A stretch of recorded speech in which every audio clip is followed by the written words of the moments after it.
আমার বারান্দার এই সোফার উপরের কার্নিভালগুলো না প্রচণ্ড ফাঁকা ফাঁকা লাগছে। তো মনে মনে ইচ্ছা জাগছে যে একটু আর্টিফিশিয়াল প্ল্যান্ট কিনে আমি এই বারান্দাটাকে একটু সাজাবো।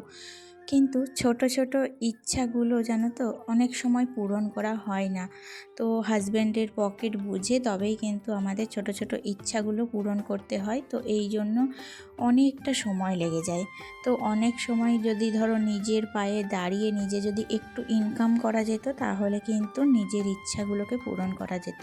তো সব সময় ধরো মনের মধ্যে একটা ভয় লাগে যে হাজব্যান্ড রাগ করবে না, তো ও কী বলবে, হয়তো বেকার পয়সাগুলো নষ্ট করে ফেলছি এরকম ভাবতেও তো পারে। যদিও হাজব্যান্ড কিছু বলে না তবুও নিজের মনের মধ্যে এই বিবেকটা কাজ করে। তো সেই কারণে আমাদের ছোট ছোট ইচ্ছেগুলো এখনও কিন্তু অনেকটা পরাধীন হয়ে আছে। আমরা কিন্তু এখনও নিজস্বভাবে স্বাধীন হতে পারিনি। তবুও নিজস্ব ধরো ইনকাম থেকে যদি একটু একটু করে নিজের ইচ্ছাগুলো পূরণ করা যায় তাহলে ক্ষতি কী। কিন্তু আমরা মেয়েরা তো পরাধীন, এখনও পর্যন্ত তো ইনকামের পথটা আমরা দেখতে পাইনি। তো যাই হোক, ইচ্ছাগুলো আছে, এখন চেষ্টা করব আস্তে আস্তে সবগুলো পূরণ করার। তো গুড মর্নিং বন্ধুরা, কেমন আছো তোমরা সকলে? আশা করছি সকলেই খুব ভালো আছো। আর আজকে আরও একটা নতুন দিন, নতুন একটা ব্লগ তোমাদের সবাইকে স্বাগত জানিয়ে আজকের দিনটা শুরু করছি। আশা করছি প্রত্যেক দিনের মতো আজকের ব্লগটাও তোমাদের খুব ভালো লাগবে। সকালবেলায় দেখো, ঘুম থেকে উঠেই আমি চলে এসেছিলাম দোতলায়।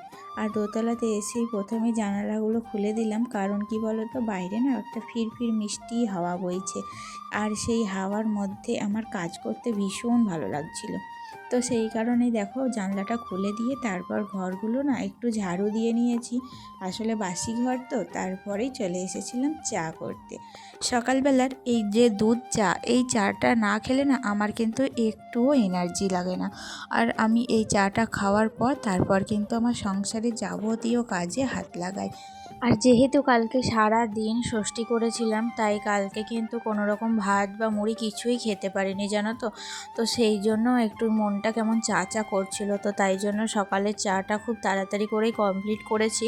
আর এখন কিন্তু আমরা সবাই মিলে বসে একসাথে চা খাবো। আর সকালবেলায় আমরা সবাই মিলে যখন চাটা খাই তখন কিন্তু নানা রকম গল্প হয় আমাদের, শুনতে ভীষণ ভালো লাগে আর গল্প করতেও ভীষণ ভালো লাগে। তো যাই হোক, আমার ছেলে কিন্তু দেখো ঘুম থেকে উঠে পড়েছে। আর ওকে কিন্তু এখন মুখটা ধুইয়ে দিচ্ছে। আজকে না স্কুল যায়নি, কি বলো তো, কালকে থেকেই বলছিল যে শরীরটা ভালো নেই। কালকে দুবার কিন্তু পটি করেছে, পেটটা খুব একটা ভালো নেই, তাই জন্য স্কুল যেতে চাইছিল না। তাই জন্য কিন্তু আমি আর ওকে জোরও করিনি। তো যাই হোক দেখো, তারপর সবজি টবজি কেটে রান্নাটাও বসিয়ে দিয়েছি। আর আজকে কিন্তু কি বলবো, মাছ আসেনি। কালকে থেকে তো ভাত খাইনি, তার উপরে আজকে আবার মাছ আসেনি। তো আজকে না একটু ডিম করব, 4টে ডিম আছে, তো ডিমেরটাই ঝোলটাই আজকে বানাবো আর কি। ঝোল বানাবো না আজকে, আমি মনে করছি ডিমটাকে ভেজেই নেব। তো যাই হোক, সব রকম সবজি দিয়ে দেখো, ভেন্ডি দিয়ে একটা পাতলা পাতো ঝোল এমনিতেও বানাচ্ছি, আর তার সাথে ভাতটাও চাপিয়ে দেবো। তো দুই দিকে কিন্তু গ্যাস ওভেনে কাজ চলবে, আর এদিকে ততক্ষণে আমি চলে যাব অন্য কাজে। তো যাই হোক বন্ধুরা দেখো, কাল থেকে ষষ্ঠী করে আমি ভাবছিলাম যে এবছর বোধহয় অনেক বছর কি হয় জানো তো, ষষ্ঠী, অশোক ষষ্ঠীর দিন প্রচণ্ড পরিমাণে গরম ধরে। আর সেদিন তো সারাদিন ময়দা খেয়ে থাকতে হয়, তাই জন্য কিন্তু ভীষণ কষ্ট হয়। তো এবছর আমি ভাবছিলাম যে অশোক ষষ্ঠীটা তো বেশ হালকা হালকা ঠান্ডা ঠান্ডা লাগছে, তো এবছর ভালোই কাটবে। তো অশোক ষষ্ঠীর দিন এমনভাবে গরম ধরলো যে, তাই তো আমি ভাবছিলাম যে তাই যেটা নিয়ম সেটা কি না হলে হয়, যে অশোক ষষ্ঠীর দিন গরম না ধরলে কি হয়। ভীষণ গরম লাগছিল রাত্রের দিকে। তো হয়তো ময়দা খেয়েছিলাম বলেই ভীষণ গরম লাগছিল নাকি জানি না, হয়তো গ্যাস হয়ে গিয়েছিল। তবুও কি বলতো, ওষুধ খাইনি, কারণ ব্রত করেছিলাম তো ওষুধটা খেতে কেমন মনটা খুঁতখুত করছিল, তাই জন্য কিন্তু আর ওষুধটা খাইনি। তো যাই হোক বন্ধুরা, রান্নাবান্না কমপ্লিট করে নিয়েছি। এখন দেখো বিছানাটাকেও ভালো করে একটু ঝেড়ে নিলাম। বিছানাটার মধ্যে এত কিচকিচি হয় না, ছেলে তো বারবার কি বলবো, বাইরে যায় আর তারপরে এসেই বিছানার মধ্যেই ওই সারাদিনের আড্ডা। তাই জন্য বিছানাটাকে আমাকে বারবার কিন্তু পরিষ্কার করতে হয়। তো এদিকে চলে এসেছিলাম, তারপরে রান্নাবান্না তো কমপ্লিট, বাসনগুলো তো ভিজাতে দিয়েছিলাম। আর দেখেছো এরকম রোদ করেছে, এত রোদের তাপমাত্রা না, এত রোদের তাপমাত্রা যে কি বলবো, প্রচণ্ড গরম লাগছিল আমাকে। আর কি বলবো, শরীরটাও কেমন ম্যাচ ম্যাচ করছিল, ভীষণ খারাপ লাগছিল জানো। তবুও এত সংসারের কাজের চাপ যে না করলেও নয়, শরীর খারাপ সত্ত্বেও কিন্তু সংসারের প্রত্যেকটা কাজই কমপ্লিট করতে হচ্ছে, কি বলবো বলো। তো যাই হোক, আজকে আবার ভীষণ কটা সার্ফও দেবো, কয়েকটা জামা কাপড় কাচা একটু ধোয়া ছিল, কারণ অনেক দিন হয়ে গেল আমারই জামা কাপড়গুলো একটু ময়লা ময়লা লাগছিল, তাই জন্য আমি কিন্তু সার্ফ জলে ভিজাতে দিয়েছি, সেগুলোও কাচাকুচি করতে হবে। তো কাজগুলো পেন্ডিং পড়ে আছে অনেক দিন থেকেই।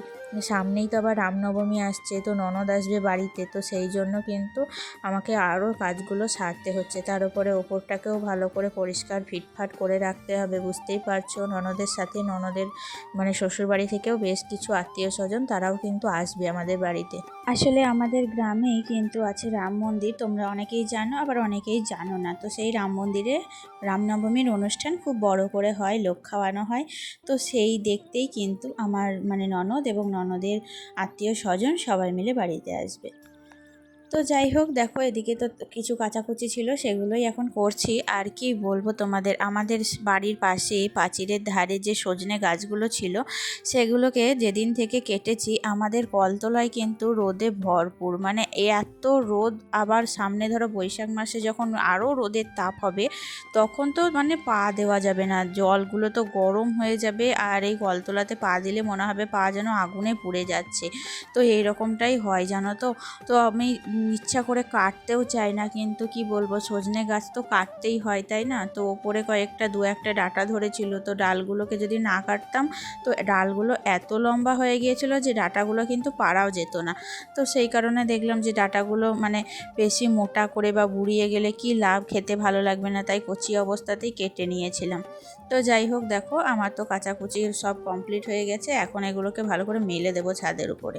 আর ছাদের উপরে আমার এই একটা দড়ি থাকাতে প্রচুর অসুবিধা হচ্ছে জানো তো বন্ধুরা। আর ছাদের ব্যারিকেডগুলোও ভালো না, 3 কোনা, তো ওগুলোতেও ভালো করে শাড়ি মেলা হয় না। তো যাই হোক বন্ধুরা, এখন দেখি আমি কিন্তু আর একটা দড়ি টাঙাবো ভাবছি, কিন্তু কি বলো তো, দড়ি টাঙাতে গিয়ে আমার গাছেদের ক্ষতি হয়ে যায় আর কি। এই দিকে দড়িগুলো যদি টাঙাই, তো দড়িতে একটার পর একটা শাড়ি দিয়ে দিই, তো তখন পিছনের দিকে যে গাছগুলো থাকে সেই গাছগুলো না একটুও রোদ পায় না। তো সেই কারণেই কিন্তু আমার দড়ি টাঙানোর একটু অসুবিধা হয়, তবুও কি করব, টাঙাতেই তো হবে। যাই হোক, দেখো সমস্ত কাচাকুচি কমপ্লিট, মেলাও কমপ্লিট। এবার কিন্তু আমি স্নান সেরে নেব, কারণ প্রচণ্ড গরম লেগে গেছে আমাকে এই রোদে থেকে।